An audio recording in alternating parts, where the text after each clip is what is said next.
নমস্কাৰ বন্ধু বান্ধৱীসকল এই মুহূৰ্তত আপোনালোকলৈ লৈ আহিছোঁ এটি গুৰুত্বপূৰ্ণ ভিডিঅ' অৰুণোদয় আঁচনি সংক্ৰান্ত যথেষ্ট গুৰুত্বপূৰ্ণ কিছু তথ্য আপোনাক জনাম যি তথ্যখিনি আপুনি অৰুণোদয় আঁচনিৰ আবেদন প্ৰক্ৰিয়াৰ পৰা আৰম্ভ কৰি ধন লাভ কৰালৈকে জৰুৰী হ'ব। অৰুণোদয় আঁচনিৰ প্ৰপত্ৰখন আপুনি এইসমূহ কাৰ্যালয়ত লাভ কৰিব। অৰুণোদয়ৰ প্ৰপত্ৰ নতুন পুৰণা সকলো হিতাধিকাৰীয়ে সংগ্ৰহ কৰিব লাগিব আৰু যাৰ কাৰণে প্ৰপত্ৰটো আপুনি ক'ত পাব এই সম্পৰ্কে আপোনালোকৰ বহুতে জানিব বিচাৰে। মই আপোনালোকক জনাই আহিছোঁ যে এই ভিডিঅ'টোত আপোনালোকক ধুনীয়াকৈ বুজাই দিব যত্ন কৰিম যে আপুনি এই প্ৰপত্ৰখন ক'ত লাভ কৰিব আৰু আপোনাৰ কাৰ্যালয়ত প্ৰপত্ৰখন আহি পাইছে নে নাই আপুনি কেনেকৈ গম পাব। অৰুণোদয় পাবলৈ আপুনি এইসমূহ নথি এতিয়াৰ পৰাই মজুত কৰি ৰাখক। আপোনাৰ বেংক একাউণ্ট ঠিক কৰাই লওক। এই কামসমূহ আপুনি কৰি থাকক। অৰুণোদয়ৰ প্ৰপত্ৰখন আপোনাৰ কাৰ্যালয়ত অহাৰ লগে লগে আপুনি অৰুণোদয়ৰ প্ৰপত্ৰখন সংগ্ৰহ কৰক আৰু সেইখন ফিল আপ কৰি জমা দিয়ক। তো এই দীঘলীয়া এক প্ৰক্ৰিয়া, এই প্ৰক্ৰিয়াখিনি আপোনালোকক ধুনীয়াকৈ এই ভিডিঅ'টোত বুজাই দিবলৈ চেষ্টা কৰা হৈছে। অৰুণোদয় আঁচনিৰ প্ৰপত্ৰখন আপুনি আপোনাৰ সংশ্লিষ্ট কাৰ্যালয়ত লাভ কৰিব। এতিয়া সংশ্লিষ্ট কাৰ্যালয় বুলি কোৱাৰ লগে লগে আপুনি যদি গাঁও অঞ্চলৰ বাসিন্দা হয় তেতিয়াহ'লে আপোনাৰ GP অফিচ অৰ্থাৎ গাঁও পঞ্চায়তৰ অফিচত আপুনি এই প্ৰপত্ৰখন লাভ কৰিব। যদি আপুনি টাউন কমিটিৰ অন্তৰ্গত হয় তেতিয়াহ'লে আপুনি টাউন কমিটিৰ কাৰ্যালয়ত এই প্ৰপত্ৰখন লাভ কৰিব। এনেকুৱা যদি মহানগৰৰ আণ্ডাৰত আপুনি পৰে তেতিয়াহ'লে মিউনিচিপেল বৰ্ডৰ কাৰ্যালয়ত আপুনি এই প্ৰপত্ৰখন লাভ কৰিব। যদি আপুনি কোনো স্বায়ত্তশাসিত পৰিষদৰ অন্তৰ্গত হয় তেতিয়াহ'লে আপুনি তেনেকুৱা স্বায়ত্তশাসিত আপোনাৰ নিয়াৰেষ্ট স্বায়ত্তশাসিত পৰিষদৰ যি মুখ্য কাৰ্যালয় থাকে সেই কাৰ্যালয়সমূহৰ পৰা আপুনি প্ৰপত্ৰখন সংগ্ৰহ কৰিব পাৰিব। তো বন্ধুসকল আপোনালোকে হয়তো বুজি পাইছে প্ৰপত্ৰখন আপুনি ক'ৰ পৰা লাভ কৰিব। ইয়াৰ উপৰিও অন্যান্য কাৰ্যালয়সমূহত প্ৰয়োজনৰ খাতিৰত অন্যান্য কাৰ্যালয়সমূহত প্ৰপত্ৰ বিতৰণ কাৰ্যসূচী ৰূপায়ণ হ'ব পাৰে। তো যিকেই নহওক যদি হয় আপুনি গম পাই যাব। তো এইখিনিতে কথা হ'ল যে আপোনাৰ কাৰ্যালয় সংশ্লিষ্ট কাৰ্যালয়খনত এই প্ৰপত্ৰখন ইতিমধ্যে আহি পাইছেনে। বন্ধুসকল অৰুণোদয় আঁচনিৰ তৃতীয়টো ফেজ অলপ ব্যতিক্ৰম ধৰণৰ। অৰুণোদয়ৰ প্ৰপত্ৰ আনুষ্ঠানিকভাৱে বিতৰণৰ হ'ব আৰম্ভণি হৈছে, কিন্তু সংশ্লিষ্ট কাৰ্যালয়সমূহত এই ভিডিঅ' ৰেকৰ্ডিং কৰা সময়লৈকে প্ৰপত্ৰটো আহি পৰাৰ খবৰ লাভ কৰিব পৰা নাই মই। যাৰ কাৰণে আপুনি প্ৰপত্ৰখন আপোনাৰ সংশ্লিষ্ট কাৰ্যালয়খনত আহিছে নে নাই এই সম্পৰ্কে নিজে অৱগত হ'ব লাগিব। আপুনি কাৰ্যালয়লৈ যাব লাগিব। কাৰ্যালয়ৰ সৈতে আপুনি ওতঃপ্ৰোতভাৱে জড়িত থাকিব লাগিব। তেওঁলোকৰ সৈতে আপুনি যোগাযোগ অব্যাহত ৰাখিব লাগিব যে অৰুণোদয়ৰ প্ৰপত্ৰখন আপোনাৰ কাৰ্যালয়ত আহি পাইছে নে নাই। তো ইয়াৰ পিছত আহক যে অৰুণোদয়ৰ প্ৰপত্ৰখন আপুনি এই কাৰ্যালয়সমূহৰ পৰা লাভ কৰিলে। লাভ কৰাৰ পিছতে আপুনি প্ৰপত্ৰখন ফিল আপ কৰিব লাগিব আৰু এই প্ৰপত্ৰখন ফিল আপ কৰোঁতে আপুনি কিছুমান ফিল আপ কৰিলে প্ৰপত্ৰটো ফিল আপ কৰিব পাৰিব। আপুনি যদি নোৱাৰে এই চেনেলত ভিডিঅ' দিয়া আছে, ভিডিঅ'বোৰ চাই ল'ব পাৰিব প্ৰপত্ৰ কেনেকৈ ফিল আপ কৰিব লাগে। ইয়াৰ পিছত আহক যে প্ৰপত্ৰখন আপুনি ফিল আপ কৰিলে ইয়াৰ বাবে আপুনি প্ৰপত্ৰৰ সৈতে কিছু আপোনাৰ ডকুমেণ্টছ ইনক্লুড কৰিব লাগিব আৰু আপুনি সেই ডকুমেণ্টছসমূহ ইতিমধ্যে ৰেডি কৰিব লাগিব, সাজু কৰিব লাগিব। প্ৰথমতে কিছুমান ডকুমেণ্টছ আপোনাৰ হাতত মজুত আছেই,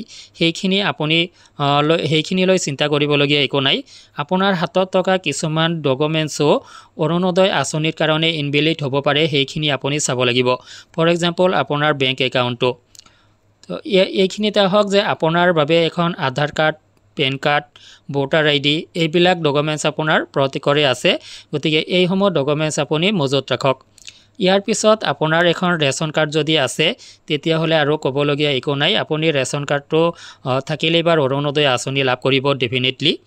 লগতে যদি ৰেচন কাৰ্ড নাই তেতিয়াহ'লে অসম চৰকাৰে প্ৰদান কৰিব আপোনাক ৰেচন কাৰ্ড আৰু সেই ৰেচন কাৰ্ডটো আপুনি সংগ্ৰহ কৰক। এই ৰেচন কাৰ্ডটো সংগ্ৰহ কৰিলেহে আপুনি অৰুণোদয় আঁচনি লাভ কৰিব পাৰিব। তো এইখিনিতে আহক যে আপোনাৰ এটা ৰেচিডেঞ্চিয়েল চাৰ্টিফিকেটৰ প্ৰয়োজন হ'ব, স্থায়ী বাসিন্দাৰ এখন চাৰ্টিফিকেটৰ প্ৰয়োজন হ'ব। তো আপুনি সেই ৰেচিডেঞ্চিয়েল চাৰ্টিফিকেটটো যোগাৰ কৰক, সেইখিনি মজুত ৰাখক। ইয়াৰ পিছত আপোনাৰ প্ৰয়োজন হ'ব এটা ইনকাম চাৰ্টিফিকেটৰ। তো গতিকে বন্ধুসকল ইনকাম চাৰ্টিফিকেটটো এইবাৰ ইমান জৰুৰী নহ'ব পাৰে, কিয়নো ৰেচন কাৰ্ডৰ ওপৰত ভিত্তি কৰি যিহেতু অৰুণোদয় দিয়া হ'ব, ৰেচন কাৰ্ডটোৱে আপোনাৰ ইনকামখিনিক আইডেণ্টিফাই কৰি দিব। কাৰণ আপোনাৰ ৰেচন কাৰ্ড পাইছে মানে আপোনাৰ বছৰি 2 লাখ টকা উপাৰ্জন, সেইখিনি আইডেণ্টিফাই কৰি দিব। গতিকে এইবাৰ আপোনাৰ ইনকাম চাৰ্টিফিকেট যিটো সেইটো নহ'লেও হ'ব। তো যিহেতু ৰেচন কাৰ্ডৰ বেচিছত অৰুণোদয় আঁচনিত আপুনি ইনক্লুড হৈ যাব। ইয়াৰ পিছত আহক যে আপোনাৰ বেংক একাউণ্ট ঠিক কৰাই লওক।